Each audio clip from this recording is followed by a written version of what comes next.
Você vê o sorteado para mim.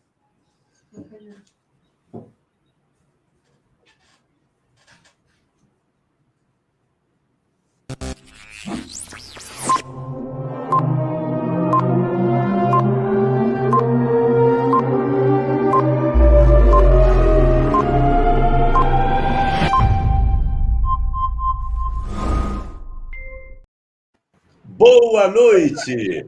São 7 horas e 1 minuto, 19 horas e 1 minuto pelo horário de Brasília. Estamos aqui pelo Face, pelo YouTube e daqui a pouco gravado também no IGTV do Instagram com a nossa live de segunda-feiras. Hoje, dia 16 de agosto, e com um convidado muito especial, muito querido.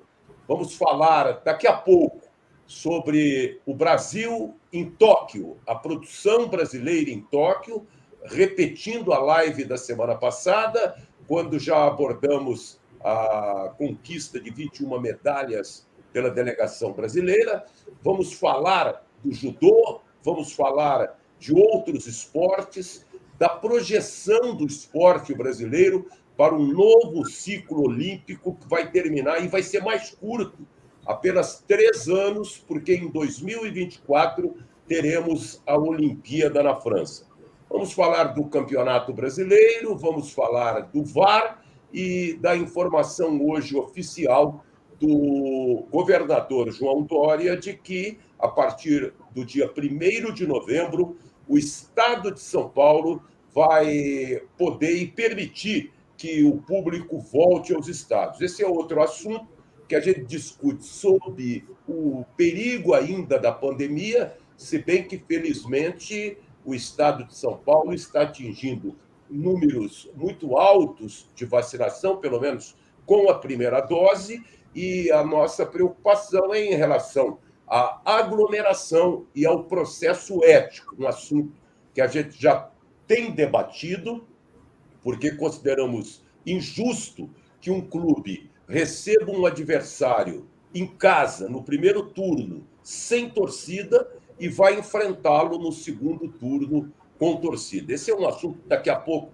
a gente aborda. Quero dizer para toda a galera que hoje, até como uma homenagem ao nosso convidado especial, tem aqui um presente para os nossos telespectadores e que nos acompanham. Olha aqui, camisa oficial do Peixe. Olha aqui. Então, você pode participar, mande perguntas, interaja conosco. No final, a Luana vai me indicar aqui quem será o sorteado para ganhar essa camisa do glorioso Santos Futebol Clube, que ontem foi a Fortaleza e empatou com o Fortaleza, que está bam nesse campeonato brasileiro, e conseguiu um ponto realmente, porque todo mundo, 10 entre 10 especialistas, afirmavam que o Santos não venceria o fortíssimo Fortaleza, que, aliás, está jogando muito bem, fazendo um grande campeonato.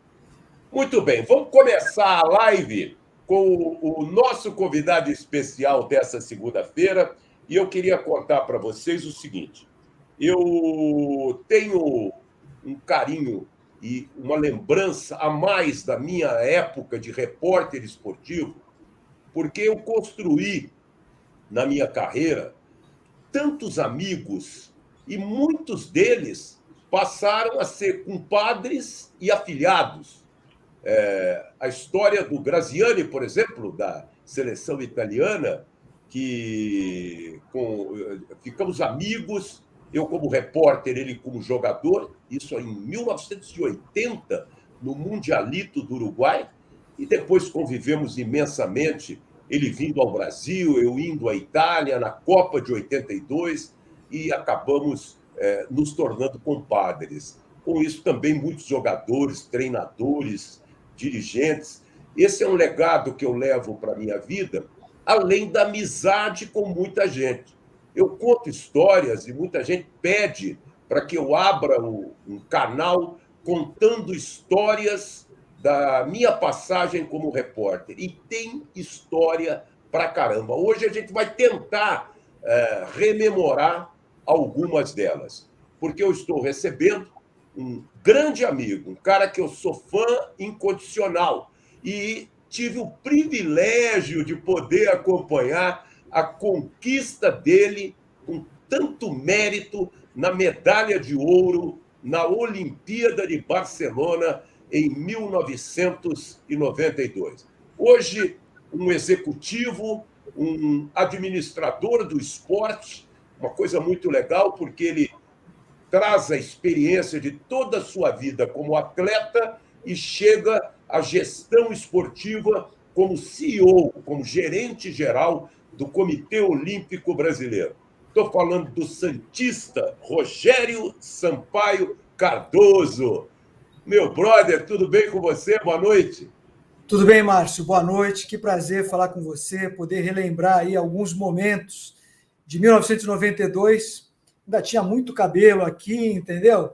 O tempo passa muito rápido, né? São 29 anos, quase 30 anos, e uma trajetória como atleta que hoje me ajuda muito no trabalho como gestor esportivo, né? A vivência como atleta muitas vezes ajuda nas decisões, e eu tenho o prazer de poder voltar agora dos Jogos Olímpicos de Tóquio com um resultado memorável do esporte brasileiro, o melhor resultado da história do Comitê Olímpico do Brasil em Jogos Olímpicos. Então, é motivo de comemoração, realmente. É verdade. Foi no dia 1º de agosto de 1992, no final de tarde, na Arena Palau Blaugrana, em Barcelona, onde eu trabalhava na minha terceira Olimpíada, que o Rogério Cardoso conseguiu o segundo, porque o primeiro foi do Aurélio Miguel, em 88, em Seul, onde eu também estava presente, e contra o húngaro Josef Kizaki. Engraçado que o destino da vida nos reserva surpresas interessantes. O seu técnico era o Paulo Vanderlei. Exatamente. O atual presidente do Comitê Olímpico do Brasil, o Paulo Vanderlei, era treinador de judô, né? E me acompanhou não só na Olimpíada. Em 1985, quando eu fiz a minha primeira viagem ao exterior, né, competindo, o Paulo Vanderlei era o treinador das categorias de base do Brasil.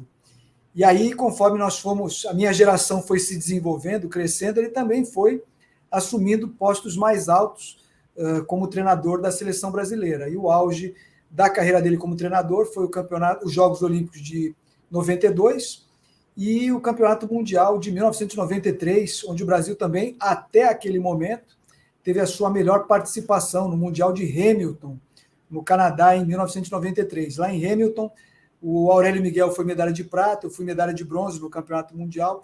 Essa era uma época ainda que nós estávamos construindo uma tradição de conquistas para o judô brasileiro. Agora, eu queria te trazer duas informações daqueles Jogos Olímpicos, Márcio. Você falou que a minha medalha foi a segunda medalha da história do judô brasileiro masculino, mas uma informação interessante é que no judô masculino, né, só entre os homens, na Pan-América, do Canadá até o Uruguai, aquela minha conquista do judô foi a última medalha de ouro do judô pan-americano, né, masculino. Nós já tivemos medalha de prata, medalhas de bronze, mas medalha de ouro, a minha foi a última, e na verdade só tem 3 atletas da Pan-América que foram campeões, né? Teve um cubano chamado Héctor Rodrigues, em 1976, em Montreal, o Aurélio Miguel em 88 e a minha conquista em 92. É um fato interessante, eu trago para tentar demonstrar para as pessoas o tamanho, a magnitude daquela conquista e a dificuldade que é para um atleta do judô na Pan-América conquistar a medalha de ouro. E outra questão interessante, né? A luta mais difícil daqueles Jogos Olímpicos não foi contra o húngaro, né? Lógico, é uma final, tem toda a dificuldade, a pressão emocional, mas a luta mais difícil foi contra o alemão na semifinal, Udo Kielmas, que era o atual campeão do mundo. Na verdade, eu já tinha competido contra ele 2 vezes, havia ganhado uma e perdido outra. E o Udo é um daqueles atletas que se transformaram em ícone do judô mundial, né? Pelo menos na categoria meio leve. Era um atleta que, em 92, a Alemanha já havia sido unificada, né? Mas ele era da Alemanha Oriental e atual campeão do mundo. Lutamos, ganhei dele em 92, ele acabou com a medalha de bronze. 4 anos depois ele retorna em Atlanta e é campeão.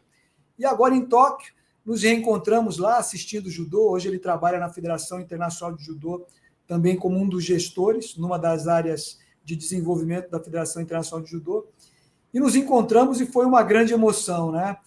Ou seja, o esporte ele gera amizade, né? Às vezes a gente fica anos sem se encontrar, sem se ver, e quando nos encontramos é uma grande emoção. E para mim foi um dos momentos de maior alegria em Tóquio poder revê-lo, um grande adversário, uma pessoa que me deu a oportunidade de atingir pontos mais altos no meu esporte, no judô. É verdade. Você está falando do Udo Günther Kelmas, da Alemanha. Exatamente. Que com a vitória sobre ele, você chegou a disputar, então, a medalha de ouro. Podia ser ouro ou prata. Antes você enfrentou o Francisco Morales, da Argentina, o Kim Sang-moon, da Coreia, e o Augusto Almeida, de Portugal. Por falar em Portugal, quero abraçar aqui dois portugueses da Ilha da Madeira que estão nos acompanhando agora. Meu querido amigo Abel Espínola, no Alphaville, aqui em Barueri, em São Paulo, com a Margarida, mulher dele, e são queridos amigos. Ele é um grande esportista, a família toda. Mas eu queria até ressaltar, e antes de tocar nesse assunto, quero agradecer ao Marcelo Cardoso, que manda uma mensagem e saúda você como conterrâneo, viu, Rogério? Ele é seu fã. O Jefferson Francisco de Mello, grande São Paulino, o Jorge Brás Constantino. Mas eu queria que você contasse, tem uma curiosidade nessa luta contra o húngaro Josef Zak, na medição do peso, porque você disputava a categoria 65 quilos e você chegou lá em Barcelona com 3 quilos a mais e lutava, brigava com a balança, corria, fazia regime, treinava, mas tinha que chegar nos 65. Conta como foi a medição do peso momentos antes da luta que você ganhou o ouro. Foi duríssimo, né? Pesar 65 quilos para mim naquela época era muito difícil, né? Eu tenho 1,78 m e o judô é um esporte de força, então o atleta tem um peso corporal, muscular, difícil de manter, né? E um percentual de gordura baixo, né? 7%, 6, 7, 8%. Então eu cheguei em Barcelona com 3 quilos acima do peso, com 68, e imaginava que naquele calor fosse ser mais fácil de me aproximar dos 65 quilos, né?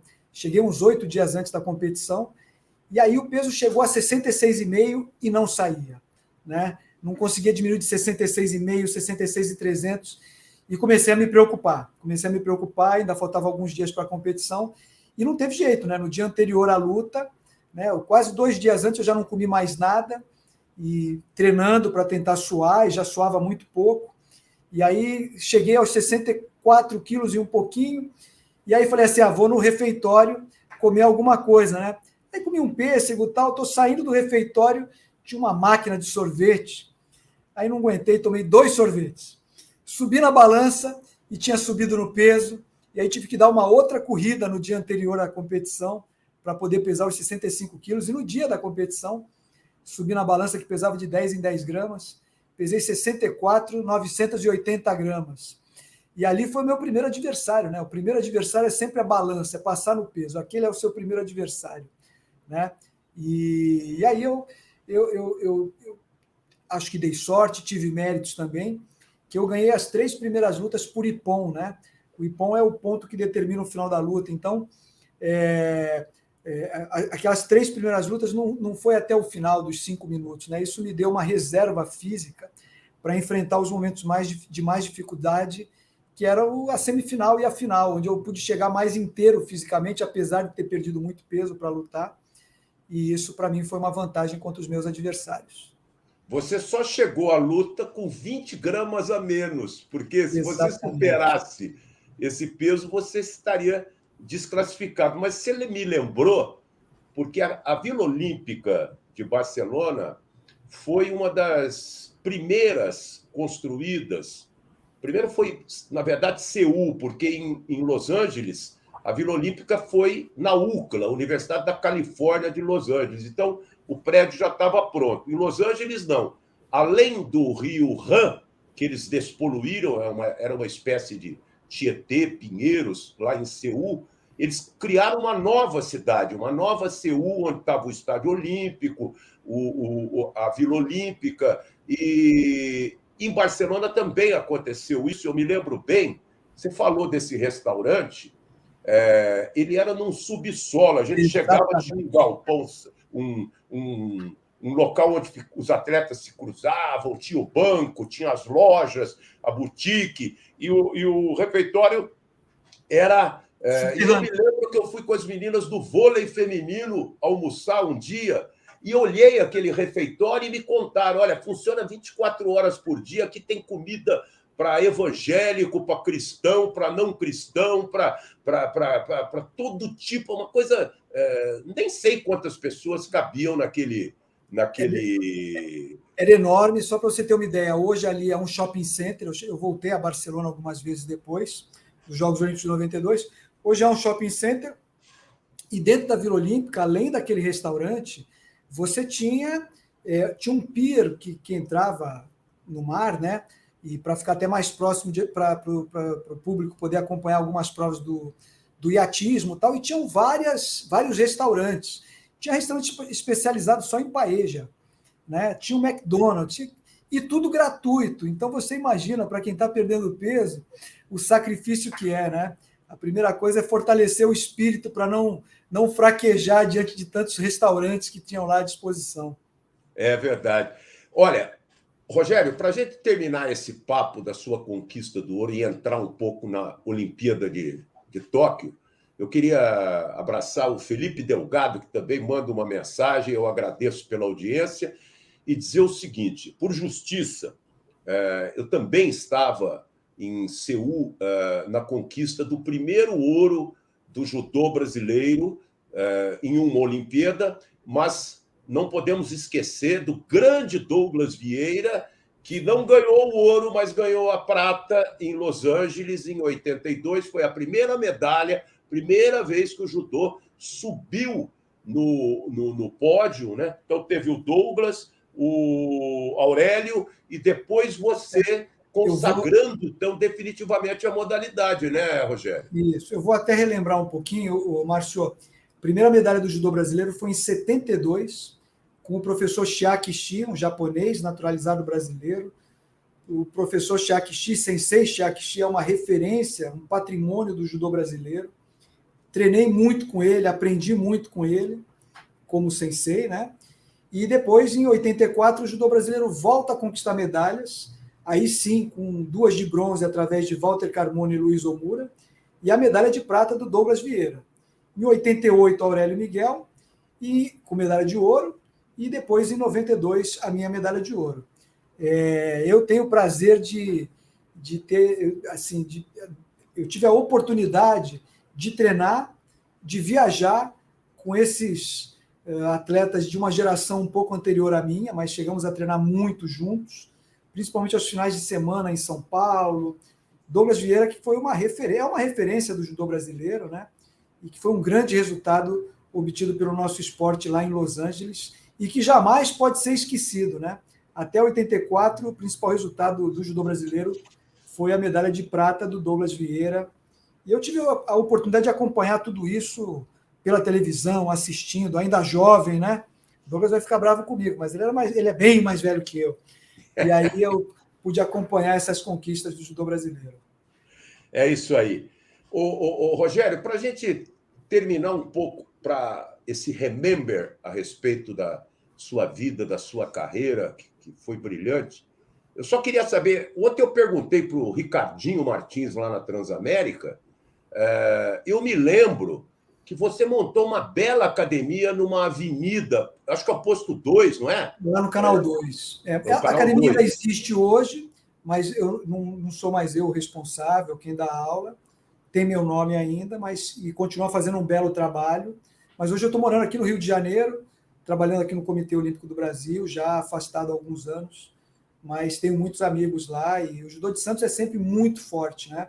Nós tivemos outros atletas que também foram atletas olímpicos, medalhistas olímpicos, e o judô brasileiro, o judô santista, e da Baixada Santista como um todo, o judô da Baixada Santista é muito forte, e é uma região que sempre deu muitos atletas para a seleção brasileira e para os Jogos Olímpicos.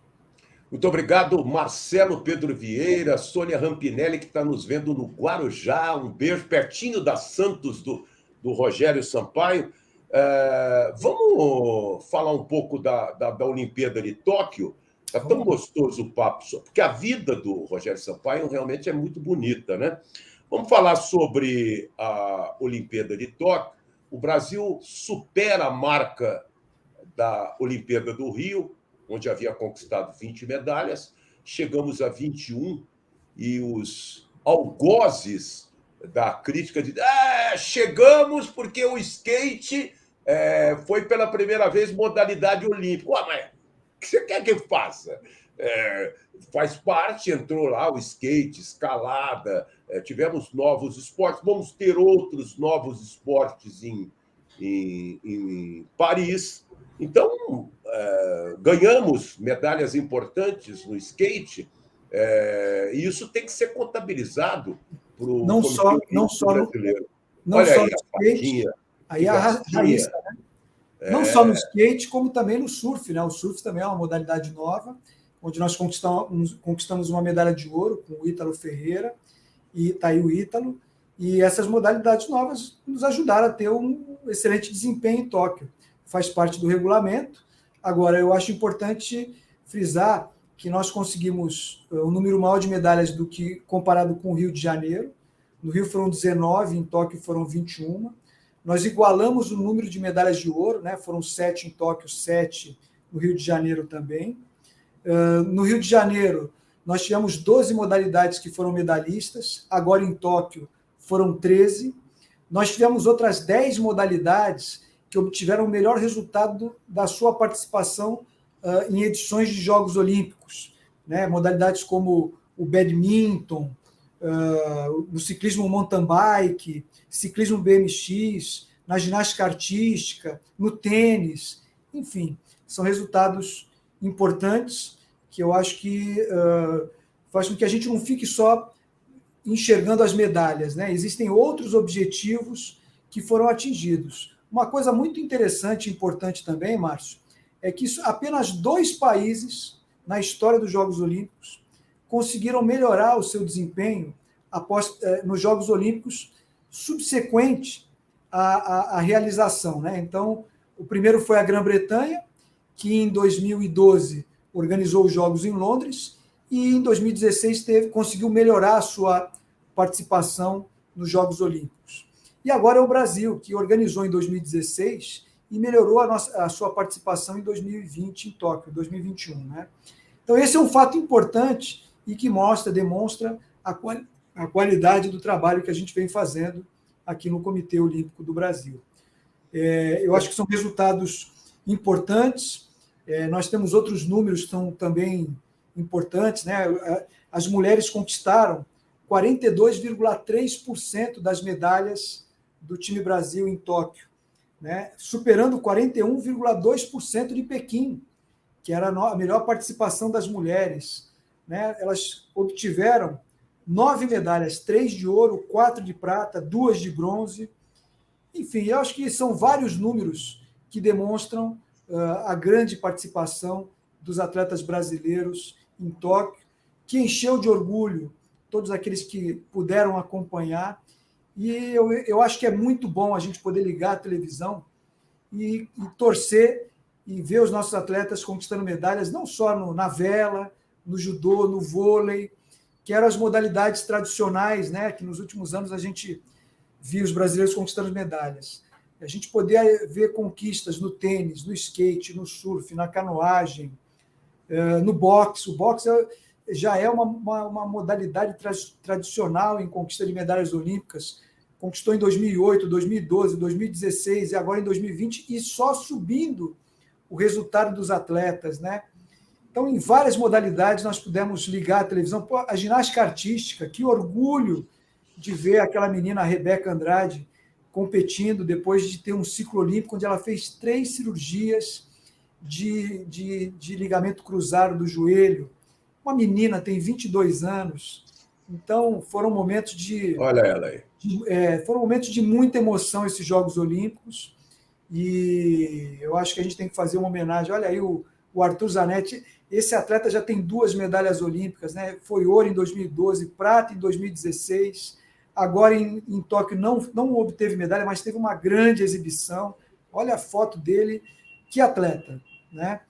Então, eu acho que a delegação brasileira encheu o torcedor de orgulho. Aí o Thiago Braz no atletismo. Vamos falar do atletismo, né? 2 medalhas de bronze do Thiago Braz, que foi campeão em 2016, e aí o Alisson, que foi medalha de bronze também na prova dos 400 metros com barreira, prova que ele bateu o recorde mundial. Mas os 2 atletas que ficaram à frente dele, o primeiro e o segundo colocado, também bateram o recorde mundial. Então, nós tivemos atletas com participações fantásticas, né? Sem falar na natação, com o Scheffer, com o Bruno Fratos, os 2 medalhas de bronze. Aí o Bruno Fratos, um atleta que já de outras edições merecia uma medalha e tem como mérito nunca ter desistido. O Scheffer também com desempenho fantástico. Lembrar ainda da Ana Marcela, atleta da Unisanta, que conquistou a medalha de ouro na maratona aquática, aí a Ana Marcela. O bicampeonato olímpico da nossa dupla na vela, né? A Martine Grael e a Kaena Kunze. Enfim, eu acho que os atletas que conquistaram medalhas, outros que não conquistaram, que tiveram um desempenho fantástico, foram dias de encher de orgulho o torcedor brasileiro, que descobre no esporte olímpico uma paixão que talvez ele mesmo desconhecesse, né? E outras informações super importantes da nossa participação, Márcio, que eu acho que é importante trazer para o nosso ouvinte e telespectador também, porque estão aqui nos acompanhando pelo YouTube, é falar também que nós tivemos um protocolo muito rígido de segurança para os nossos atletas, para todos aqueles que fizeram parte da nossa missão em Tóquio, mais rígido, inclusive, do que o comitê organizador dos Jogos. Fomos com aproximadamente 750 pessoas para Tóquio. Aí uma foto aí da diretoria, né, parte da diretoria do Comitê Olímpico do Brasil, ao centro nosso presidente Paulo Vanderlei, de camiseta. Mas a nossa delegação foi a Tóquio, não tivemos nenhum caso positivo de Covid. Então, você imagina tirar as pessoas do Brasil, nós tivemos que fazer uma parada na Alemanha, na Europa, chegamos a Tóquio, passamos todos esses dias de aclimatação, de competições, nenhum dos atletas que cumpriu rigorosamente os nossos protocolos foi acometido ou foi contaminado com o vírus. E nós pudemos sair de Tóquio com a certeza e a informação de que não levamos o vírus para o Japão. Outro número importante, eu acho, que é na área de comunicação. O Comitê Olímpico do Brasil, ele antes de Tóquio, ele já era o segundo comitê olímpico do mundo com os melhores números de seguidores em mídias sociais, né? Nós continuamos à nossa frente os Estados Unidos, mas nós fomos o país que teve o maior crescimento de seguidores, de pessoas nos acompanhando nas mídias sociais. Isso é muito importante para que nós possamos divulgar não só os resultados positivos dos atletas brasileiros, mas também para que a gente possa disseminar os valores olímpicos de amizade, respeito e de excelência. E essa é a nossa verdadeira missão com a nossa sociedade brasileira. Então, acho que são números que demonstram que nós tivemos um grande resultado, lógico, pelas medalhas conquistadas, mas também por esses outros objetivos que foram conquistados em Tóquio. Legal. Por uma questão de justiça, Rogério, eu vou aqui enumerar os nossos medalhistas: Rebeca Andrade, Ítalo Ferreira, Isaquias Queiroz, que nós não citamos, Martine Grael e Ana Marcela Cunha, Kaena Kunze. Aliás, sobre a Ana Marcela Cunha, eu quero mandar um abraço para a minha amiga e conterrânea do Rogério, a Poliana Okimoto, que ganhou a medalha na Olimpíada de 2016 aqui no Rio, e acabou de ser mamãe. Exatamente. Então, um beijo para ela, minha amiga, e parabéns. Muito legal, estou muito feliz por você. Então, Abner Teixeira, Herbert Conceição, Beatriz Ferreira, Alisson dos Santos, Laura Pigossi, Raíssa Leal, Kelvin Hoffler, Pedro Barros, Thiago Braz, Fernando Scheffer, Bruno Fratos, Maiara Guiar, Daniel Carmin, e futebol masculino e o vôlei feminino. E eu quero contar uma curiosidade, porque o nosso medalhista de bronze, o Alisson dos Santos, cuja mãe participou da nossa live a semana passada, ele mora na pequena São Joaquim da Barra, que é pertinho, olha ele aí, pertinho da minha Ribeirão Preto. E aconteceu um fato na sexta-feira, eu estava lá em Ribeirão, coincidiu que quando ganhou a medalha de bronze, o Alisson foi perguntado por um repórter: o que você mais queria agora nesse momento? Eu queria estar lá em São Joaquim da Barra tomando uma tubaína. E todo mundo ficou curioso, porque o Brasil não conhece efetivamente o que é uma tubaína. Conhece a Coca-Cola, o Guaraná e etc. Tubaína é uma bebida muito interiorana, muito do caipira, como nós, de São Joaquim da Barra, de Ribeirão Preto, de Sertãozinho.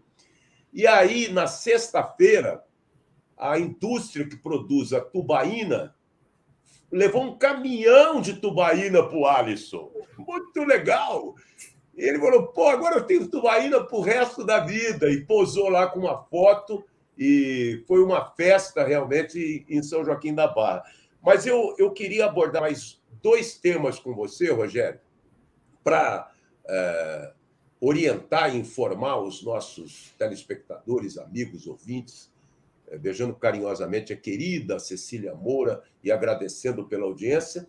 Rogério, o episódio do Medina, antes da Olimpíada, ele protestou contra o COB, reclamou, olha ele aí, queria credenciar a mulher dele pelo staff e o COB, porque teve problemas de restrição de credenciados, teve que limitar em todas as modalidades, porque são quantas federações? São 32 federações. São 35 federações filiadas ao COB e que nem todas classificaram, por exemplo, para os Jogos de Tóquio, né? O basquete não participou, mas a gente tem um número de credenciais que é condizente com o número de atletas classificados.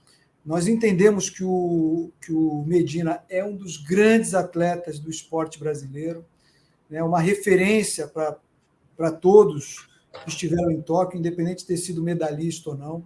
Nós entendemos que ele, mantendo o desempenho dele, poderá chegar a Paris daqui a 2 anos e 11 meses, né, com condições de brigar por uma nova medalha, né, quem sabe uma medalha de ouro, de prata, de bronze. É um grande atleta, né, e queremos ele lá, né. Agora, o Comitê Olímpico do Brasil entendeu que nos Jogos Olímpicos só pode ser credenciado como treinador aqueles que tenham vivência no esporte, né? Seja como treinador, como médico, como preparador físico.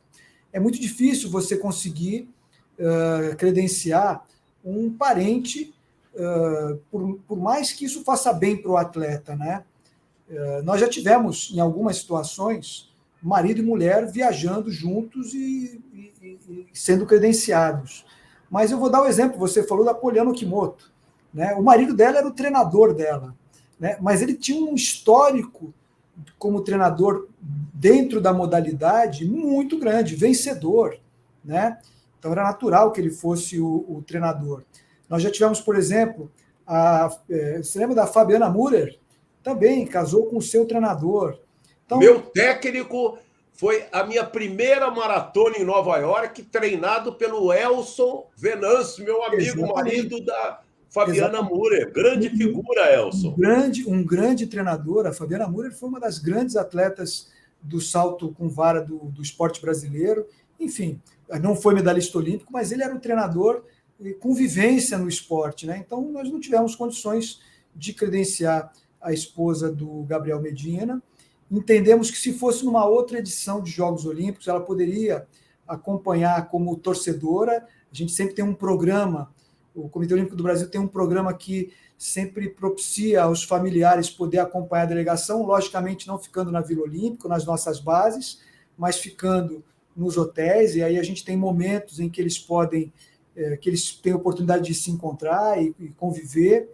Mas nesses Jogos Olímpicos era impossível, porque Os Jogos Olímpicos foi feito sem torcida, ninguém conseguia acessar o Japão, mesmo que sem querer ir aos Jogos, você não conseguia entrar no país. Então, foi muito difícil propiciar o credenciamento da esposa do Medina.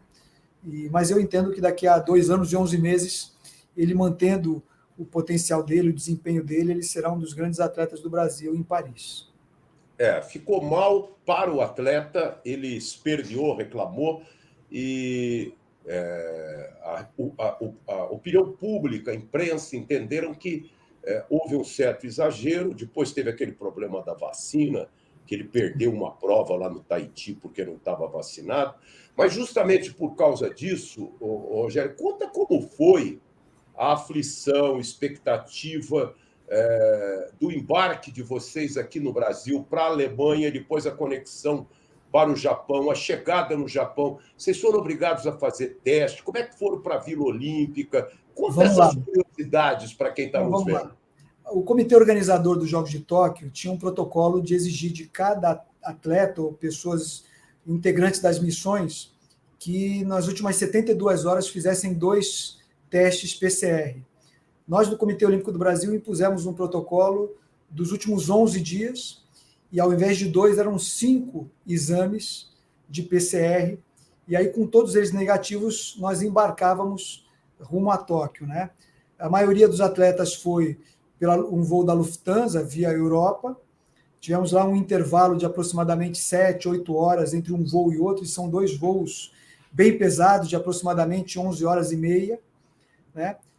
Ao chegar em Tóquio, também protocolo, fazer teste PCR, demonstrando que não está contaminado. Os primeiros 3 dias, o comitê organizador exigia o teste PCR,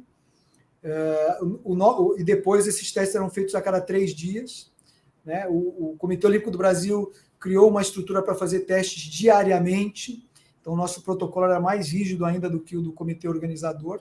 Os nossos atletas chegaram ao Japão com 12 dias de antecedência à sua participação. Por quê? Porque nós temos uma questão que é o fuso horário de 12 horas. Então, entendemos que 12 dias era o período ideal para que o atleta estivesse completamente adaptado ao fuso horário japonês e pudesse render o seu melhor desempenho. Em cada uma dessas bases, o atleta encontrava o mesmo material para ele fazer o treinamento nesses 12 dias, o mesmo material que ele iria encontrar na hora da competição. Então, no judô é o mesmo tatame, na ginástica artística é o mesmo equipamento, a mesma marca, em todas as modalidades, enfim. Em cada base, médicos, fisioterapeutas, nutricionistas, massoterapeutas, preparadores físicos, psicólogos. Então, o atleta encontrou uma estrutura que fez ele se sentir muito mais seguro e se sentindo em casa. Aproveitamos e colocamos em cada base comida brasileira, o arroz, o feijão, a farofa, a muqueca de peixe, o estrogonofe, os pratos mais simples e mais leves também, massa, salada, enfim. Isso tudo criou um ambiente onde o atleta se sentia em casa e favorável para o seu desempenho. Após esses 12 dias, o atleta entrava na Vila Olímpica e aí ele ia disputar a sua competição, na sua modalidade, e a gente entende que esse protocolo deu certo. Uma das bases principais que nós tínhamos é uma base que ficava a 500 metros da Vila Olímpica, e para a gente foi importante por quê? Porque dentro da Vila Olímpica, para você, por exemplo, utilizar o ginásio para treinar, você tem que marcar horário. Para você poder fazer fisioterapia, mesmo com o seu fisioterapeuta, você tem que marcar horário para utilizar as salas de fisioterapia. E mesmo essa utilização, a gente corre risco, né? Porque ela também é utilizada por outros atletas que você não sabe se eles estão contaminados ou não. Então, nós montamos essa base, que é uma escola num bairro chamado Chu, que ficava a 500 metros da Vila Olímpica, e lá era utilizado muito pelos nossos atletas, principalmente, por exemplo, os atletas do vôlei, que tinham um ginásio específico para eles, para todos os atletas, a sala de musculação, a sala de psicologia, de fisioterapia, sem precisar marcar horário, a comida brasileira. Enfim, os atletas se sentiram à vontade. Essa organização, Márcio, ela começou em 2013, né, detectar quais os melhores locais dessas bases, né, criar todo esse planejamento de alimentação. Quando nós demos início a essa preparação, foi feita uma programação que custaria 65 milhões de reais. Chegamos muito próximo a esse valor. Só esse ano de 2021, nós gastamos 46 milhões de reais, mas eu acho que não foi um gasto, foi um investimento para que o nosso atleta pudesse ter a melhor estrutura. E quando a gente fala nessa estrutura toda, todo mundo pensa, nossa, mas que luxo. Não, não teve luxo.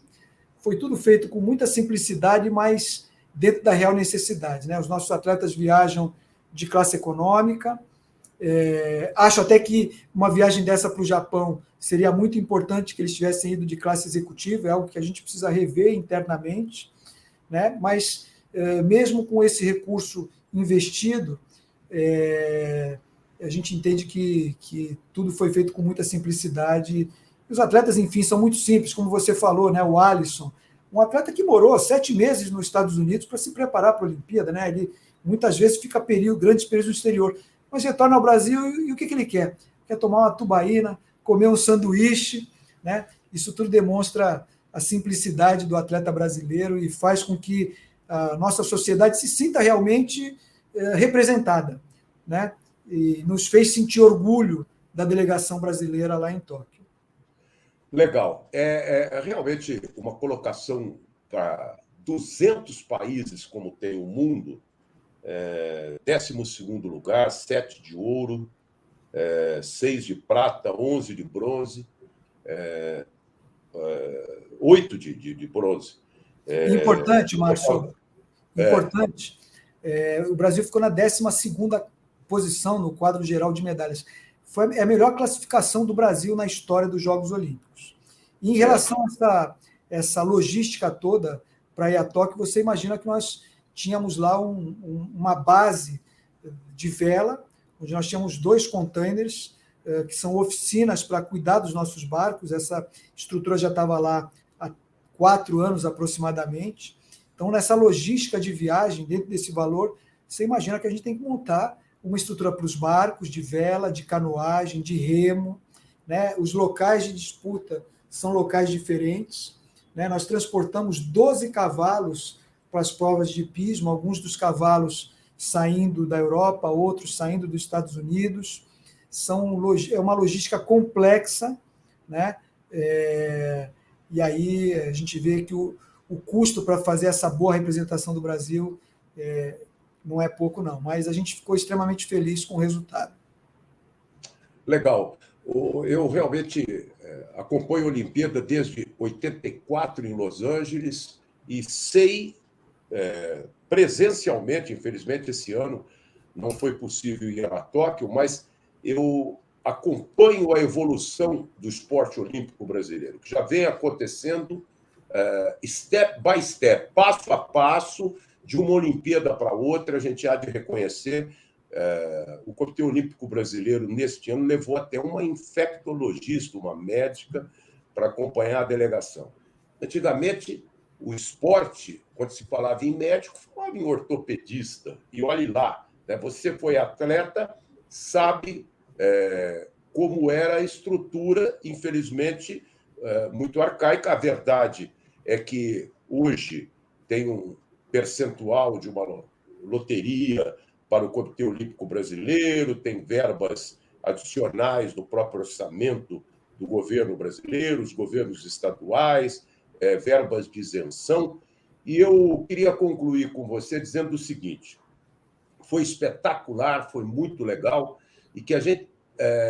isso que você falou pode parecer uma coisa insignificante, os atletas viajarem em classe econômica, mas já se pensa em talvez evoluir isso, em levá-los à classe executiva para uma viagem, mesmo de 11, 12 horas, como é uma viagem para Paris, que será a próxima Olimpíada, porque já é um progresso e a gente sabe aqueles monumentos, aqueles obeliscos que são os atletas de vôlei, por exemplo, viajar com mais conforto na classe executiva. Amanhã eu vou estar com o prefeito de Guarulhos, que é a principal cidade do estado de São Paulo, meu amigo Guti, grande torcedor da Portuguesa e que foi reeleito recentemente, está fazendo um grande trabalho, terra da Rebeca Andrade, e nós vamos discutir exatamente isso, do poder público, e o Guti é um jovem, gestor, administrador, apaixonado pelo esporte,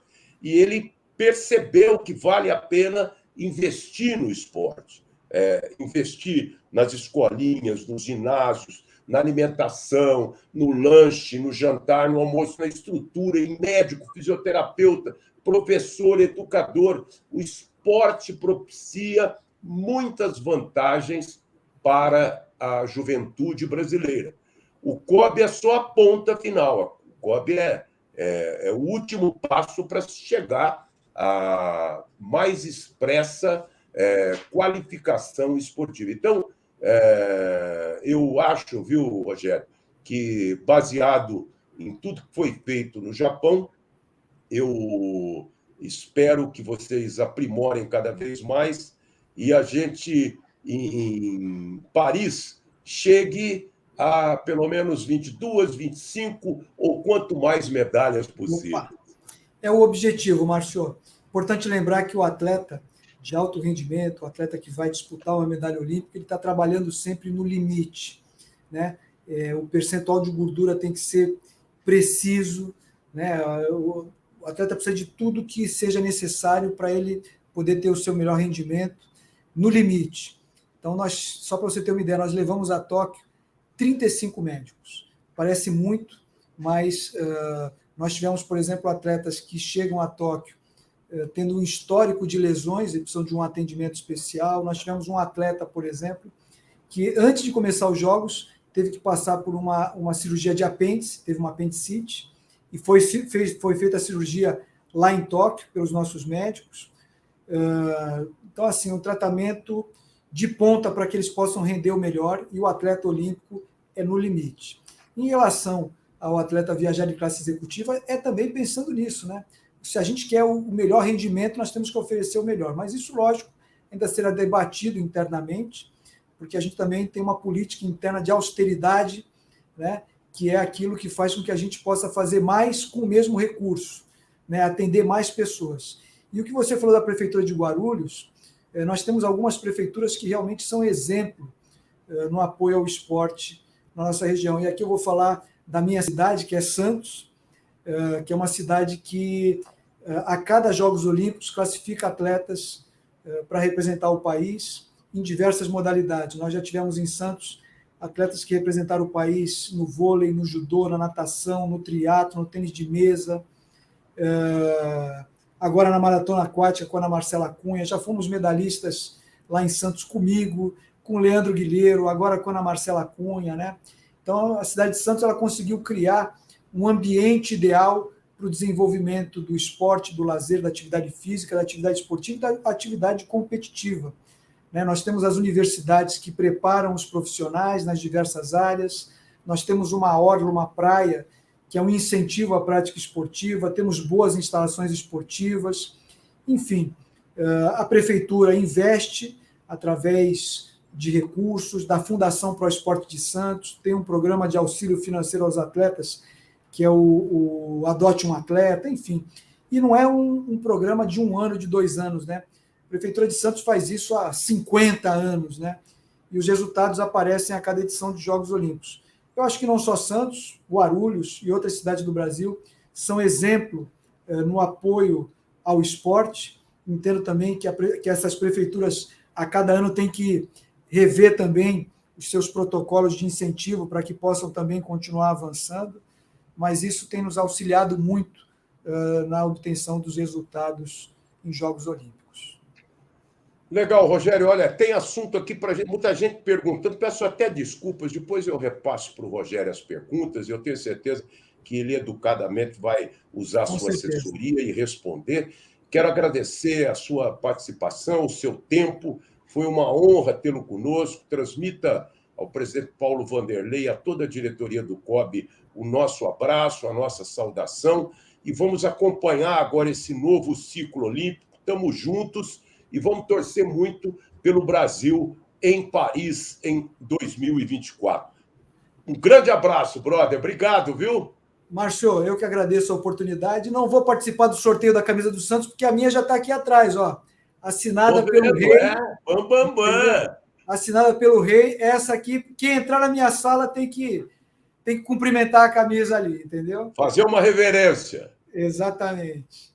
Grande Valeu, abraço. Rogério. Obrigado, brother. Um abraço. Tudo de bom. Lembrando aqui, galera, daqui a pouquinho, como disse o Rogério, o sorteio da camisa do Santos, camisa oficial do Peixe. Fique ligado. Muito obrigado a todo mundo participando aqui. Como tá legal a live de hoje. Eu queria, só para completar o nosso papo, estamos a 50 minutos no ar, então eu queria dizer o seguinte, queria abraçar o Tonhão, Antônio Carlos Cavalcante Santos, lá do Tortugas, no Guarujá, e dizer o seguinte, que o governador João Dória autorizou hoje, anunciou que o Estado de São Paulo, a partir de 1º de novembro, vai permitir jogos de futebol com o público, com torcida. Obviamente, isso vai ser acertado, quantos por cento da capacidade do estádio, etc., e com a Federação Paulista e com a CBF. Eu, pessoalmente, só acho que há de se tomar cuidados na orientação, na informação da torcida, para não se aglomerar muita gente no entorno dos estádios, tomar cuidado com tudo aquilo que possa acontecer por causa das partidas, né? E que a gente não incentive, até às vezes involuntariamente, a disseminação do novo coronavírus. A pandemia continua, as mortes continuam, os infectados continuam e todos nós também continuamos muito preocupados. Um último assunto, antes do sorteio, o Campeonato Brasileiro. Eu vi aqui que tivemos algumas curiosidades na 16ª rodada, a vitória do Atlético fácil sobre o Palmeiras, não se esperava, e os palmeirenses estão reclamando muito da arbitragem, da expulsão do Patrick de Paula, mas o Atlético se distanciou agora 5 pontos do Palmeiras. O Flamengo, que tem 2 jogos a menos, já chegou ao 5º lugar, tem 14 partidas com 27 pontos.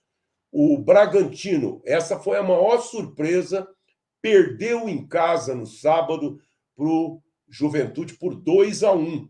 E o Bragantino estacionou na 4ª colocação com 28 pontos. O Fortaleza também poderia ter passado o Palmeiras se tivesse vencido o Santos ontem, mas ficou com a 3ª colocação, 31 pontos, a 1 ponto do Palmeiras e a 6 do Atlético Mineiro, que é o líder. Santos e Corinthians estão naquilo que eu estou dizendo desde o começo do campeonato. Muita gente começou a tirar sal. O Corinthians vai cair. O Corinthians começou mal mesmo a competição. Mas, o Corinthians não vai aguentar, vai ser rebaixado de novo. E eu dizia, não, esse time do Corinthians não é time para ser rebaixado. Não vai ser campeão. Estreou ontem o Renato Augusto. Que golaço marcou o Renato Augusto, mas o Corinthians está na posição que ele tem que estar, em 11º, com 21 pontos. Pode melhorar um pouco, buscar Sul-Americana, pode até sonhar com Libertadores, mas não vai ser rebaixado. Vai ser difícil ser campeão, mas não vai ser rebaixado. E o Santos, que está em 10º lugar, ficou também com 21 pontos, está numa situação intermediária. E, para completar, o Cuiabá saiu da zona de rebaixamento, ganhou ontem, né? E o Sport Recife, América Mineiro, Grêmio e Chapecoense estão no Z4, e o São Paulo, com a vitória sobre o Grêmio, ele melhorou um pouco, está em 14º lugar, com 18 pontos ganhos. Muito bem, chegou a hora do sorteio. Atenção, essa camisa do Santos vai para o Francisco. Alô, Francisco, Chicão, parabéns, brother, você ganhou esse presentaço da nossa live. Quero agradecer ao Delci Lima, a Laura Lima, a Luana Vieira Dias e a Ritinha, Rita Naline, que nos ajuda em tudo aqui, pela assessoria e pela retaguarda uma live muito legal e que vai agora ser arquivada no YouTube, vai também ser postada lá no Instagram, fica no Facebook. Muito obrigado a todo mundo que nos acompanhou até agora. Fala, Luana, estamos ao vivo aqui. É de Santos, o Francisco, é isso? Alô, Francisco, então, Santista, meu amigo. Olha só, você ganhou a camisa do Santos, espero que seja o seu time, viu, brother? E Francisco Santos, tá bom. E a Luana vai entrar em contato com você, tá bom? Um grande abraço, boa noite a todos. Até a próxima segunda-feira com mais uma live, mais um papo aqui nos nossos canais oficiais. Tchau, gente. Boa noite.